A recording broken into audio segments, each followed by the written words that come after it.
Hello nga pala ulit, ako nga pala ulit si Glenn Justin C. Santa Maria at narito tayo ngayon. Hindi upang magluto, ngunit pag-usapan ang mga principles ng exercise. Bali, ang principle of exercise. Kung iisipin natin ang prinsipyo, ay ang pananaw ng isang tao sa tama at mali. Ngunit ang principle of exercise ay prinsipyo ng exercise na nagsasabi kung ano ang dapat gawin para rin sa ikabubuti ng ating sarili. Bakit nga ba tayo nag-exercise? Para mapabuti ang ating sarili. Tama ba ako? Oo, tama. Tama. Bali, sa video na to, pag-uusapan natin kung ano ang FIT. So, yun ang ano. FIT means frequency, intensity, time, and type. Hello nga pala ulit, ako nga pala nagbabalik. Bali ang F for frequency sa FIT. Nagkakabalik-baliktad na po. Wait lang, nasa biyahe ko kasi kami dalawa. So bali ayon, sa sobrang daming beses na naming inulit-ulit tong daan na to, kahit na matarik siya, nakakaya na namin dahil sa paulit-ulit naming ginagawa itong exercise type na to. Tama ba? Bakit dito? Ang ano dito eh. Ang taas-taas eh. Bale yun, lumalakas ang aming legs. Dahil sa paulit-ulit nga. Abig-agli may korte. Yun, sige. Dahil nga sa paulit-ulit na namin sa gawain ito. At yun lang.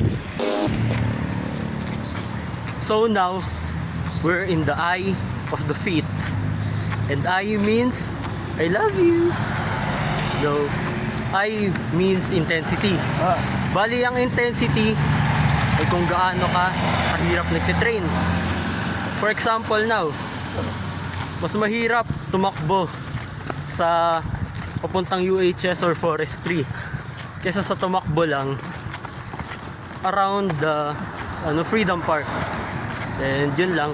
Kasama ko po kasi dito sila Justin and Andre.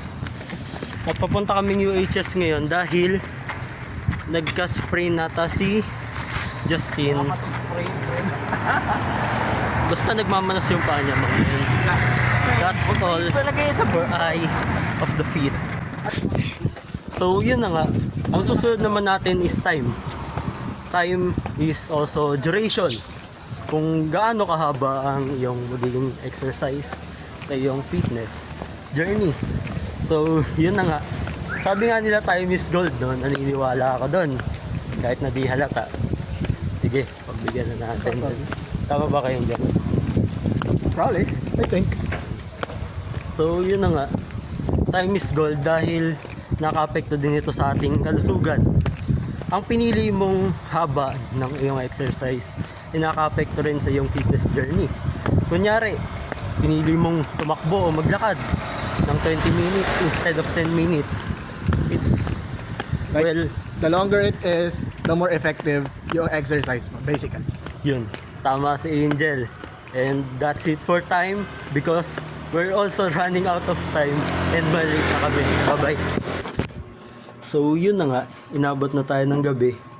Kung makikita nyo. 10 o 8 na. And magdi-dinner pa lang ako. At yun. Dahil kasi naglaba pa ako, mami. Sorry po. Ayun po yung nilaban ko po. At yun na nga po. Bali, nasa final na tayo ng FIT, which is type. Ang type ay ang variety ng exercise na pwede nating gawin. Kunyari na lang, pwede kang mag-cardio para sa iyong overall health and the cardiovascular endurance na rin. And pwede ka ring mag-bodybuilding or anything na gusto mong gawin para sa iyong fitness. So, bali, tulad na lang ng type sa fitness, kailangan din natin ng variety sa ating pagkain. Kaya ito, ang aking ulam ay yan, munggo at eto, meatballs. Nabili ko lang yan sa kantin ng dorm dahil hindi po ako nasabihan na magluluto po pala kami ngayon ng munggo. At yun na po, kakain na po ako and good night, and have a great day.